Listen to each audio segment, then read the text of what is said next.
واحنا بنتكلم عن مسلسل فريندز في أسئلة محيرة لازم نسألها. ازاي مسلسل خلص من أكتر من 20 سنة ولكن لسه بنرجع له كأننا بنرجع لبيتنا بالظبط؟ وازاي 6 شخصيات مش حقيقية بقوا بالنسبة لجيل كامل أصدقاء بجد، يمكن كمان أقرب من أصحابنا اللي بنشوفهم كل يوم؟ ازاي بقيت أنا السابع اللي بيجري من الشغل أو الكلية علشان يقعد معاهم؟ وليه أول ما مزيكة التتر بتشتغل بنتبسط كأننا بنسمع مزيكة عالم سمسم وإحنا أطفال؟ ويمكن أكتر سؤال سهرني الليل في المسلسل كله هو في التتر بيسقفوا 4 سقفات ولا 5؟ لكن لو هنتكلم بجد، فريندز مش مجرد حكاية 6 أصحاب عايشين في نيويورك. المسلسل كان بيقدم لنا وعد بحياة مختلفة، وعد إن مهما الدنيا كانت صعبة ومهما فشلت في شغلك أو علاقتك، في كنبة برتقاني مستنيك وشقة بابها بنفسجي عمره ما هيتقفل في وشك. وفي الفيديو ده هنسافر في رحلة مع بعض علشان نفهم فيها ليه الظاهرة دي حصلت، وإزاي ال6 شخصيات دول عرفوا يملوا فراغ عاطفي عند ملايين من الناس.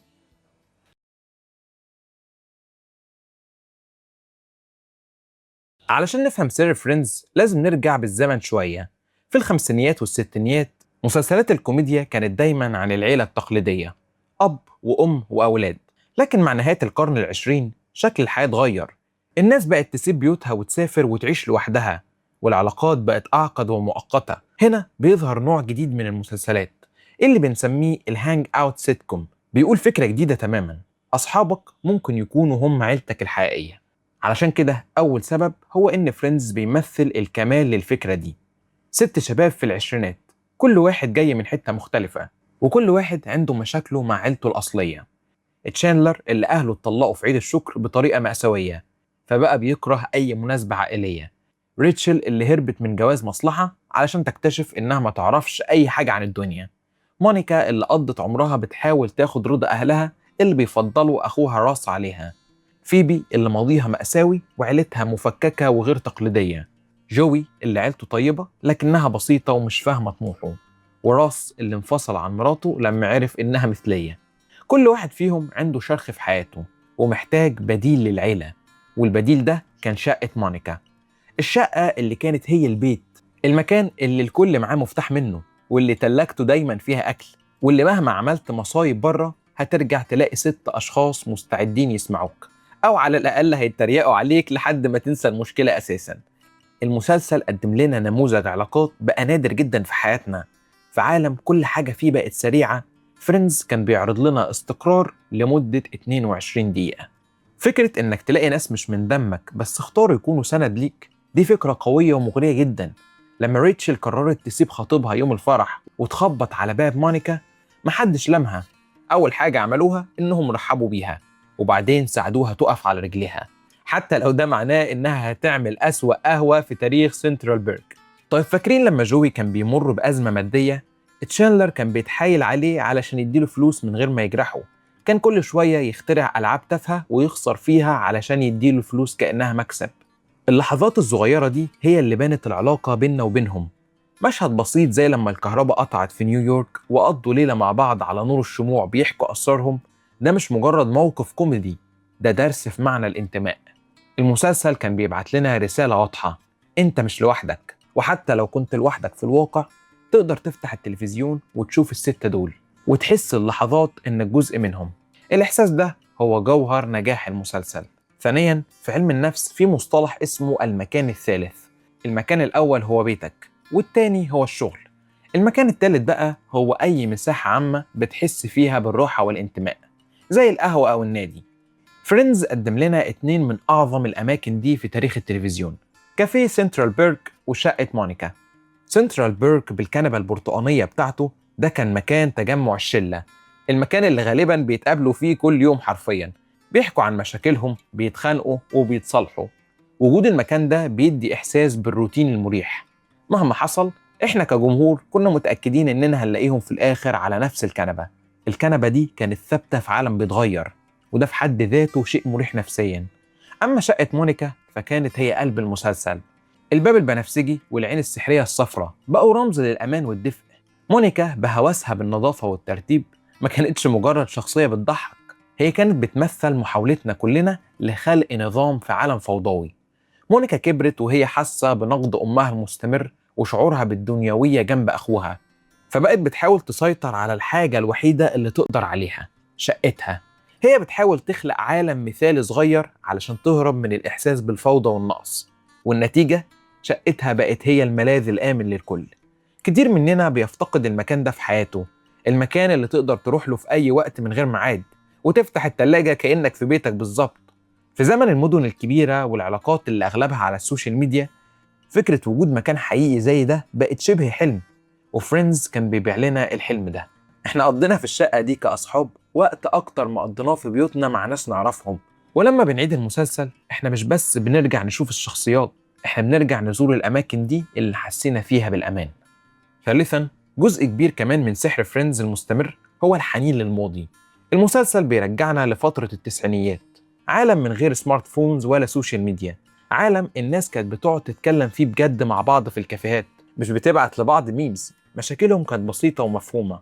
أكبر أزمة كانت إن راس قال اسم ريتشل في فرحه، أو إن حد كل الساندوتش بتاعه. المشاكل دي رغم إنها كانت كبيرة بالنسبة لهم، لكنها كانت مشاكل شخصية، ما كانش فيها قلق من الأخبار العالمية ولا ضغط إنك لازم تبين حياتك مثالية على انستجرام. علشان كده بقت إعادة مشاهدة فريندز هي هروب مريح من تعقيدات الحاضر. المسلسل بيقدم لنا جرعة من السعادة المضمونة. انت عارف ان في نهاية الحلقة كل حاجة هتبقى كويسة، والستة هيرجعوا يتجمعوا تاني على الكنبة البرتقاني.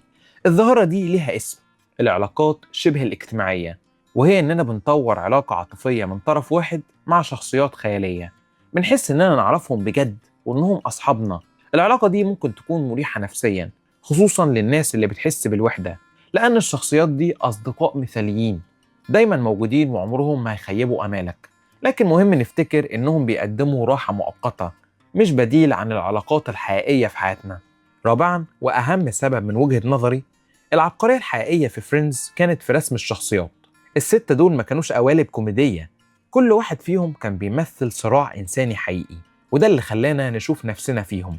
الستة دول مع بعض عملوا توليفة مثالية، كل واحد فيهم كان بيوازن التاني. احنا حبيناهم لأنهم كانوا ناقصين وعندهم عيوب زينا بالظبط. كمان كل واحد فينا عنده شخصية من فريندز بيحس إنها الأقرب لقلبه. يمكن بتشوف نفسك في سخرية تشاندلر، أو طموح ريتشل، أو طيبة جوي، أو وسوسة مونيكا بالنظافة والترتيب، أو طيبة وعبة راس. ولو تحبوا احنا ممكن نمسك كل شخصية منهم نتكلم عنها في فيديو لوحده، لكن دلوقتي احنا هنروح لأكتر واحد مفضل بالنسبة لي.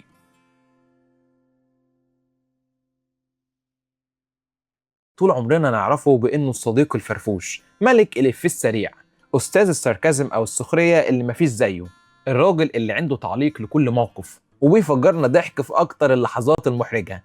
تشاندلر بينج ما كانش مجرد شخصية كوميدية، ده كان عبقري في استخدام الضحك كدرع بيحمي بيه قلبه المجروح. وكلامنا دلوقتي مش مجرد تجميع لأكتر لحظاته اللي بتضحك بس، لا ده غطس عميق في نفسية الراجل اللي استخدم الكوميديا علشان يعرف يعيش. هنكتشف مع بعض ازاي موهبته الكوميدية دي اتولدت من رحم مأساة طفولته، وازاي كانت صداقته هي طوق النجاة اللي منعه من الغرق، وازاي الحب في الآخر علمه يلاقي الشفاء الحقيقي. علشان نفهم تشاندلر وصل لكده ازاي، لازم نرجع للبداية، مش بداية مسلسل فريندز، لكن بداية حياة تشاندلر نفسه، للطفولة اللي شكلت كل تفصيلة في شخصيته. تشاندلر ما اتولدش ساخر، السخرية دي مش صفة بنتولد بيها، دي مهارة بنكتسبها، وغالبا بتبقى درع بنصنعه من الوجع. وفي حالة تشاندلر الوجع كان موجود وبدري قوي. اتولد لأم روائية شهيرة بتكتب روايات للكبار فقط، وأب عنده عرض استعراضي خاص بيه في لاس فيجاس اسمه فيفا لاس جيجاس. طبعا احنا عرفنا المعلومة المهمة دي من الحلقة العظيمة بتاعة المسابقة اللي ما بينهم. البيئة دي لوحدها كفيلة انها تخلي اي طفل يحس انه مختلف ومش مفهوم. لكن الضربة القاضية اللي حددت مسار حياته كله جت وهو عنده 9 سنين. في عيد الشكر، اليوم اللي المفروض يكون رمز للمة والعيلة والدفء، تشاندلر الطفل قعد بين أبوه وأمه علشان يقولوا له إنهم قرروا يتطلقوا. تخيل معايا الموقف الصادم، طفل عنده 9 سنين بس بيسمع الخبر اللي هيقسم عالمه نصين وهو بياكل الديك الرومي. اللحظة دي ما كانتش مجرد ذكرى وحشة، دي بقت الصدمة التأسيسية اللي ربطت في عقله الباطن ما بين المناسبة السعيدة والأخبار الكارثية والمشاعر المؤلمة. الحدث ده مش بس خلاه يكره عيد الشكر لبقية حياته، ده كمان زرع جواه خوف عميق ومستمر، الخوف من الهجر والوحدة، لو بصينا للموضوع من وجهة نظر علم النفس وتحديدا نظرية التعلق، استقرار علاقة الطفل بأهله هي اللي بتحدد قدرته إنه يبني علاقات آمنة ومستقرة لما يكبر. لما طفل يشوف أقرب وأهم شخصيتين في حياته بيتخلوا عن بعض وعنه، بيكبر وهو عنده رسالة داخلية مدمرة: محدش بيفضل، الحب مش دايم، الارتباط دايما نهايته وجع. وهنا اتولدت أشهر وأقوى آلية دفاع عند تشاندلر: الهزار والسخرية. السخرية كآلية دفاع هي طريقة العقل بيستخدمها علشان يحول المشاعر اللي بتوجع أو المحرجة لحاجة بتضحك ومقبولة اجتماعيا. دي طريقة ذكية علشان تقول بيها أنا موجوع أو أنا متوتر من غير ما تعيط أو تظهر ضعفك.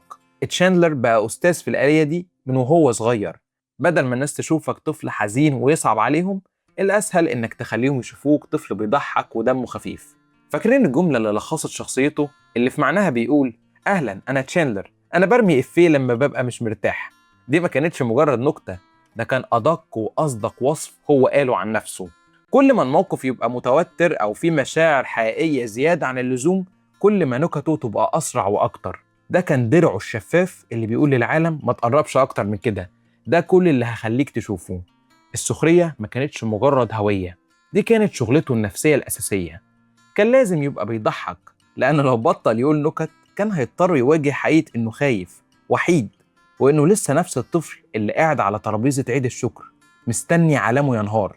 ده هو الأساس اللي اتبنى عليه شخصية تشاندلر: عبقرية كوميدية صنعتها التروما. لما طفل يكبر وهو شايل جرح إنه اتساب، الجرح ده ما بيفضلش في الماضي، ده بيسافر معاه وبيشكل كل علاقاته في المستقبل. بالنسبة لتشاندلر، الخوف ده ظهر بوضوح في صورة الخوف المرضي من الارتباط، أو زي ما بنسميه فوبيا الالتزام. تشاندلر ما كانش بيكره فكرة الحب، هو كان مرعوب منها. كان بيشوف في كل علاقة احتمال إن مأساة طفولته وطلاق أهله تتكرر. بالنسبة له الارتباط ما كانش آمن، ده قمار بقلبه اللي اتكسر مرة قبل كده.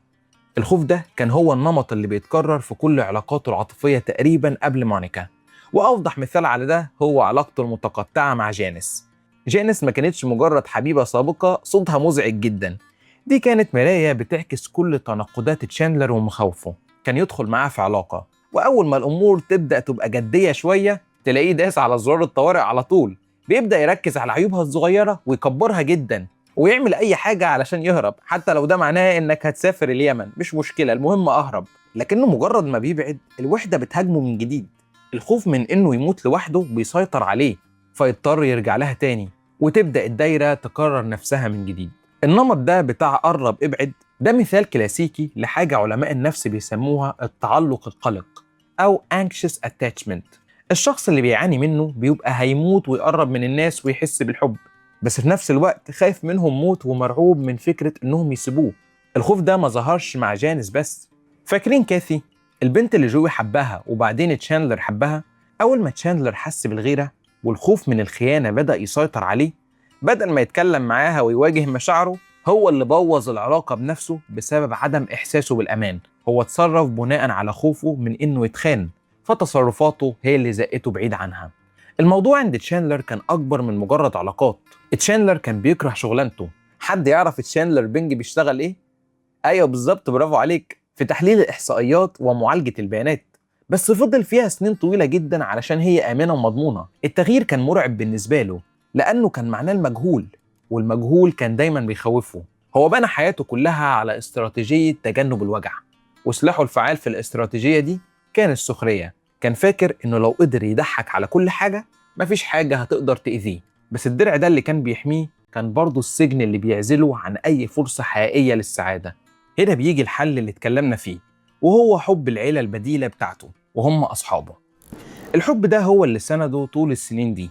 لو طفولة تشاندلر دمرت مفهومه عن العيلة، فأصدقائه الخمسة بنوا له عيلة بديلة. عيلة هو اختارها واختارته، قدمت له الأمان اللي كان محتاجه علشان يقدر يقف على رجليه. كل واحد منهم كان بيمثل له ركن أساسي في شبكة الأمان دي. جوي كان أكتر من مجرد زميل سكن، كان الأخ اللي مش من دمه. علاقتهم كانت أبسط وأعمق حب في حياة تشاندلر. جوي كان بيقدم له القبول غير المشروط. صحيح ممكن ما يكونش بيفهم كل نكت تشاندلر المعقدة، لكنه كان دايما بيفهم قلب تشاندلر. في عالم تشاندلر المليان بالتحليل الزائد والتعقيدات النفسية، بساطة جوي وولاؤه المطلق كان هو الثابت الوحيد. جوي علمهم معنى إنه يكون عندك شخص في ظهرك مهما حصل، شخص مش هيحكم عليك، ده ممكن توصل بيه الحال إنه يقسمك آخر حتة بيتزا معاه. الشخصية التانية راس، الجسر اللي بيربطه بماضيه في الكلية لكن بشكل صحي. بما إن راس هو أخو مونيكا، فهو اللي أدخل تشاندلر في ديناميكية عائلة جيلر، وراله نموذج لعائلة حقيقية فيها حب ومشاكل عادية عكس النموذج المأساوي اللي عاشه. راس كان النظير الفكري لتشاندلر، الشخصية اللي قدر يتناقش معاها، وفي نفس الوقت راس نفسه كان بيعاني من طلاقه وحياته العاطفية الفاشلة، وده خلى تشاندلر يحس إنه مش لوحده في معاناته. فيبي بماضيها الأكثر مأساوية كانت الوحيدة اللي ممكن تفهم معنى إن الواحد يبني نفسه من الصفر. هي قدمت لتشاندلر منظور مختلف تماما للحياة، بغرابتها وروحانيتها كانت بتكسر جدار السخرية بتاعه وتفككه. فيبي عمرها ما حاولت تغيره، بالعكس دي كانت بتقدر اختلافه لأنها هي نفسها مختلفة. هي علمته إن الواحد مش لازم يكون طبيعي علشان يبقى محبوب، وإن التعافي ممكن ياخد أشكال غريبة وغير متوقعة. ريتشل اللي دخلت حياتهم وهي هربانة من حياة كانت مرسومة لها، كانت بتشاركوا نفس الإحساس بالضياع والرغبة في بداية جديدة. هما الاتنين كانوا بيحاولوا يكتشفوا هما مين بعيد تماما عن توقعات عائلتهم. دعمهم لبعض كان صامت لكنه مفهوم، لأنهم كانوا في نفس المركب بيحاولوا يبنوا هوية مستقلة.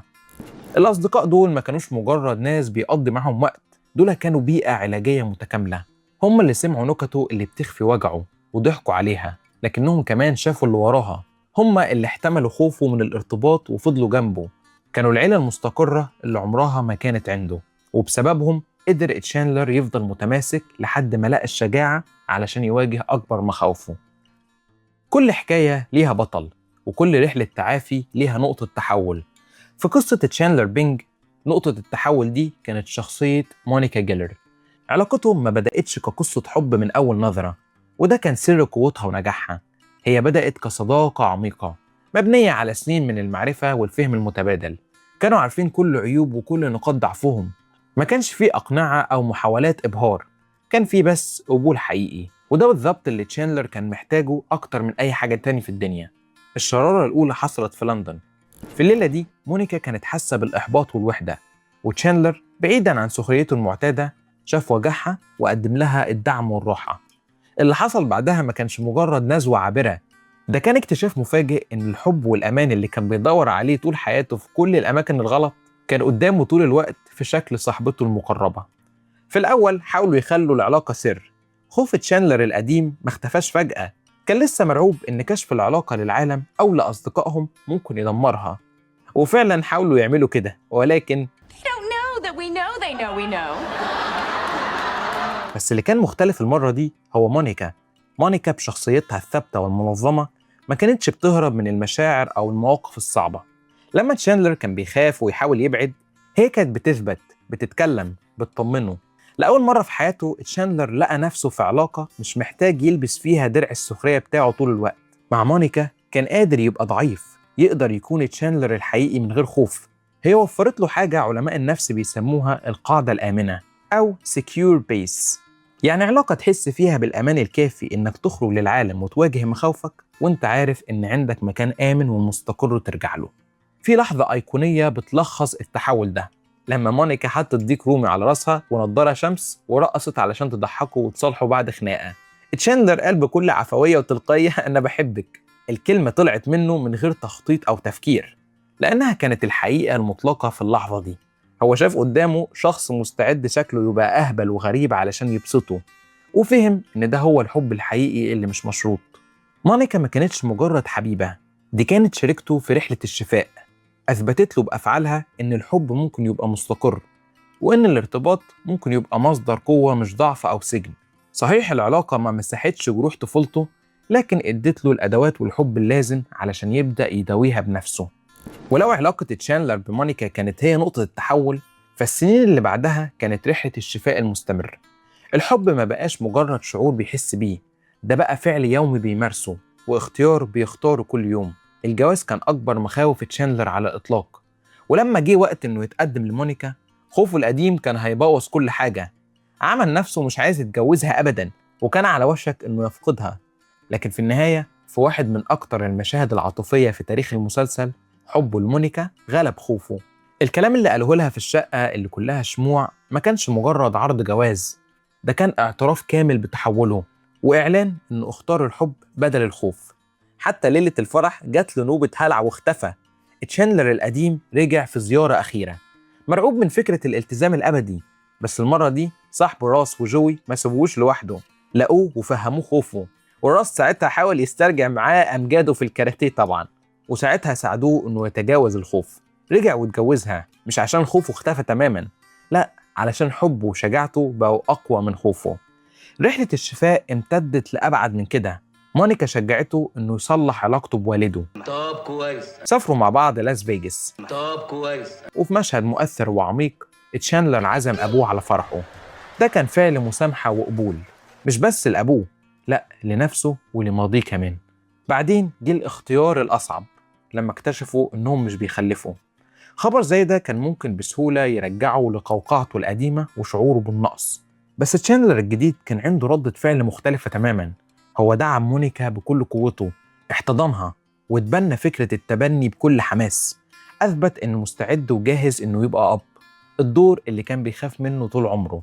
في الحلقة الأخيرة لما الأم الأصلية للأطفال إريكا قالت لهم إنها تولد توأم بدل طفل واحد، بص معايا على ردة فعل تشاندلر. ما كانتش فيها هلع أو سخرية علشان يهرب، كان فيها صدمة أولية وبعدين قبول وبعدين فرحة حقيقية. جملته هناخدهم هما الاتنين كانت الإعلان النهائي عن اكتمال تحوله. الراجل اللي كان بيخاف يرتبط بواحدة بقى أب لطفلين في لحظة واحدة، وكان سعيد ومتحمس لكده. المشهد الأخير في الشقة الفاضية هو تلخيص مثالي لرحلته. لما ريتشل سألته هنروح نشرب قهوة، تشاندلر هو اللي قال آخر نكتة في المسلسل: أكيد، بس هنروح فين؟ صحيح كانت نكتة، لكن ما كانتش درع، كانت نكتة دافية ومريحة. ده كان تشاندلر اللي بيضحك، بس دلوقتي بيضحك علشان هو مبسوط مش علشان خايف. في آخر كلامنا، رحلة تشاندلر بينج بتعتبر أكتر من مجرد قصة شخصية خيالية. دي بتفكرنا بحقيقة إنسانية عميقة، إن روح زمان مش لازم هي اللي تحدد شكل مستقبلنا. تشاندلر بدأ كشخص بيستخدم النكت كسور علشان يبعد الناس، لكن انتهى وهو راجل اتعلم إن ضعفه هو أكبر قوة عنده لما يشاركه مع الناس الصح. بفضل الصداقة الحقيقية اللي بنته كإنسان والحب الصادق اللي داوى جروحه، اتعلم يفتح قلبه ويثق في الناس. اتعلم إن الارتباط مش سجن، دي حرية، وإن السعادة الحقيقية مش حاجة بتحصل للناس التانية بس. تشاندلر شبهنا كلنا لأنه حقيقي، مش ملاك ومش مثالي، لكن نقدر نشوف فيه نفسنا بكل سهولة. ودلوقتي دوركم، لو لمستوا في قصة تشاندلر جزء من قصتكم أو قصة حد تعرفوه، شاركوا معاه الفيديو ده. ساعات كل اللي بنبقى محتاجينه هو إننا نحس إننا مفهومين. وما تنسوش تقولوا لنا في التعليقات إيه أكتر لحظة أثرت فيكم في رحلة تشاندلر بينج، وإيه الشخصية التانية من الستة اللي تحبوا تشوفوا تحليل عميق ليها في الفيديو اللي جاي. في النهاية بشكرك جدا على وقتك الغالي يا عزيزي المشاهد، وسلام.